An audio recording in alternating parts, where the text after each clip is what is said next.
Live from Ball State University. News for the campus community and all of Delaware County. This is NewsLink Indiana. Good evening and welcome to NewsLink Indiana. I'm Ashley Reed. And I'm Chris Renkel. Thanks for joining us. Every year, in accordance with the Higher Education Act of 1965, Ball State is required to release campus crime rates for the year before. 2011's report was released to students, and rising crime has left some concerned. The security report for last year has some Ball State commuters worried about the safety of their property while they're on campus. I just try whenever I leave my car to make sure to lock it, and I take anything valuable out of it or I hide it. The 2012 Ball State Security Report shows 31 reported on-campus burglaries last year, the highest number since 2007, a number that police attribute in part to a serial burglar who was eventually caught. However, Ball State University Police Chief Gene Burton assures students that these numbers are nothing but a natural part of crime. I've been working at this campus a lot of years, and there's an ebb and flow to crime. And some years we'll have more of one crime than another. One of the crimes going down is robbery, a rate that has decreased from previous years, with only one having been reported in 2011. But for some students, like senior Kaylee Steele, being alert and prepared is a must. Or if I am walking alone, I carry mace on my keyring, just that I hope I never have to use it, but it helps me feel a little safe. The Ball State Student Conduct Code allows students to carry pepper spray on campus. And though Chief Burton insists that the University Police Department is doing its best to keep crime on campus under control, he believes students should always be cautious of their surroundings. For NewsLink Indiana, I'm Blake Bullerdick. Thank you, Blake. Students can view the entire 2012 security report by visiting the Students' Right and Community Standards page of the Ball State website. When many people think of downtown Muncie right now, they may picture mostly bars and restaurants. But one Muncie organization is working to bring something else downtown. Katie Hargett is live with the story. Habitat for Humanity is known for building new homes just like the one you see behind me, but soon they will begin a whole new adventure rehabilitating downtown Muncie.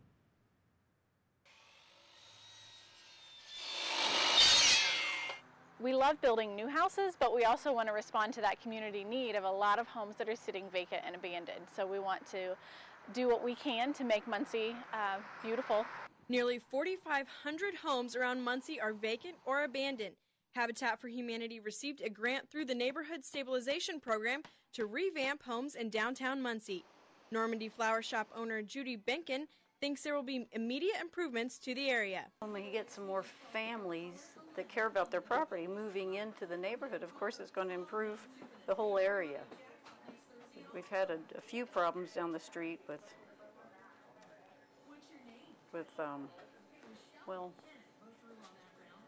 people selling drugs and if you look at the newspaper, a lot of the guys that get arrested seem to live right down not far from here. Habitat for Humanity volunteer Pat Freeman hopes the rejuvenation of the historic district will also bring back more than new families. It's my favorite place to shop back when I did have kids and was growing up there.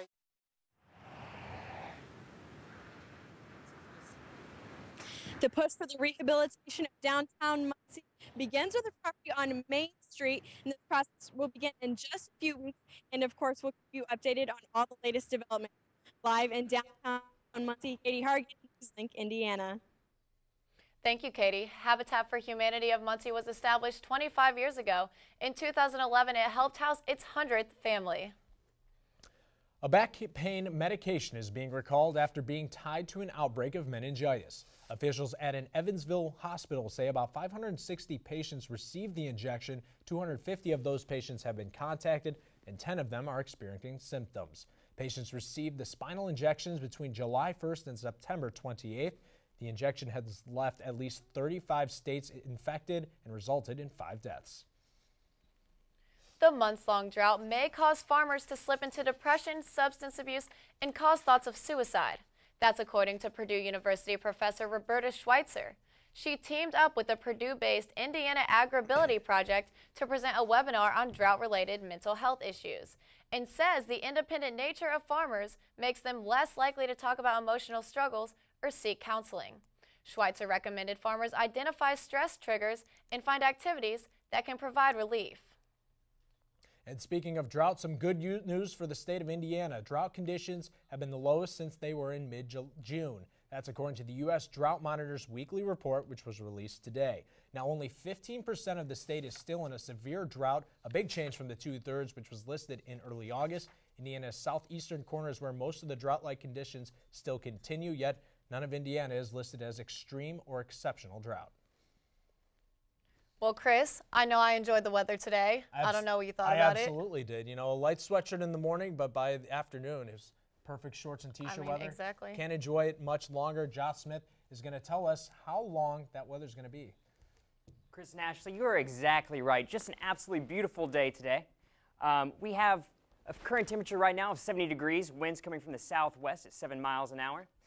Feels like 70 degrees outside too, pretty average. The dew point is at 53, meaning it's pretty comfortable out there, and an average pressure for your day. You can see here we have a little bit of a storm front moving in. That should hit with us tomorrow, and that'll be interesting to see. Coming up after the break, storms possible for tomorrow. We'll also have your weekend football forecast, and temperatures are going to drop over the next few days. How will they affect you? Find out coming up.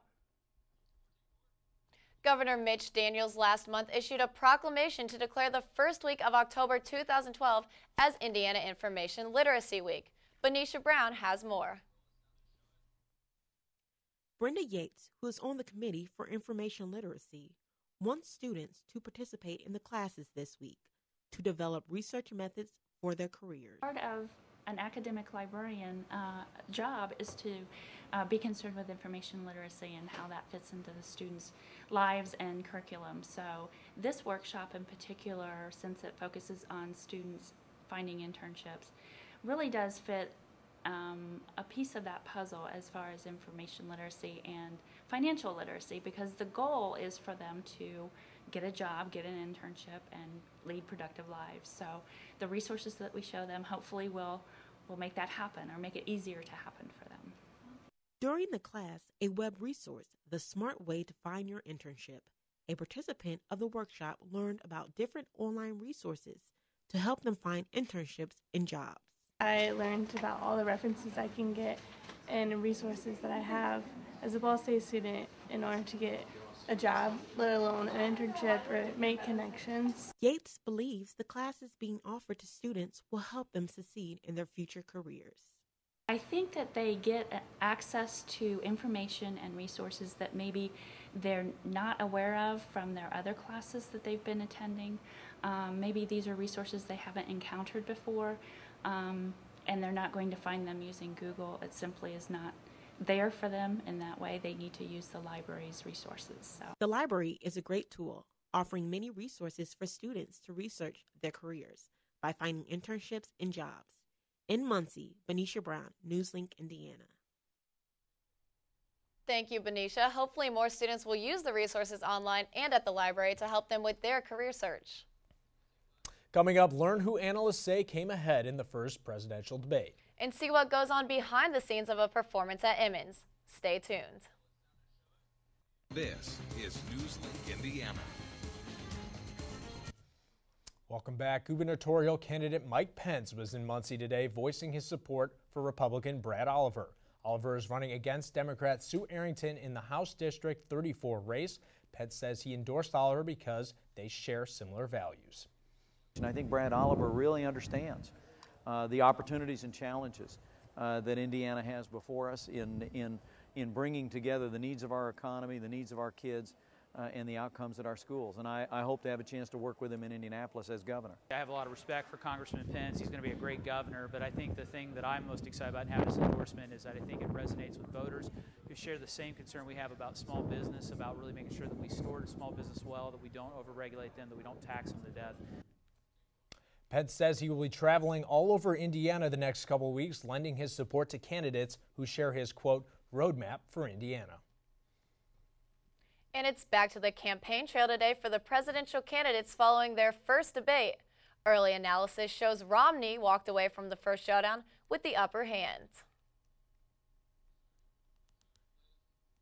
If you repeal it, what happens is those seniors right away are going to be paying $600 more in prescription care. The right answer is not to have the federal government take over health care and start mandating to the providers across America. It is not possible to come up with enough deductions and loopholes that only affect high-income individuals to avoid either raising the deficit or burdening the middle class. It's math. My number one principle is there'll be no tax cut that adds to the deficit. I'm concerned that the path that we're on has just been unsuccessful. The next presidential debate is October 16th in New York, and the third takes place at the end of the month in Florida. The vice presidential candidates square off next week in Kentucky. And now we'll send it over to Courtney Della Valle Jones to see what students can expect in their daily news tomorrow. Courtney? Now time for a look at tomorrow's headlines tonight from our partners at the Ball State Daily News.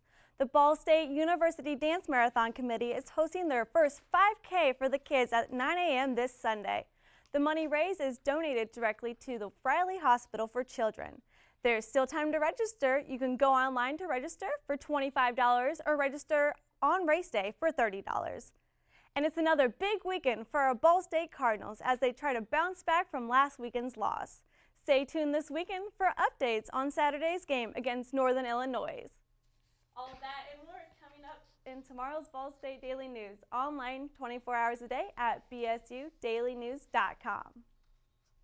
Thank you, Courtney. Emmons Auditorium hosted its first show of its artist series with Titanic the Musical. Adam Fox caught up with the traveling tour is outside Emmons Auditorium. Adam? On the surface, it was just a 2.5-hour musical celebrating the 100th anniversary of the sinking of the Titanic. But for the actors, crew, and staff, it was just another day on the grind of a traveling play. Before Titanic the Musical can get to this, they have to start the day on this. We get on a bus very early the next morning, drive all day, get right off the bus, go to the theater. Then it's a scramble for technicians to set up props, to fix lighting, and to test audio. Performers like Schultz appreciate the hard work. And we are completely indebted to them. They drive through the night.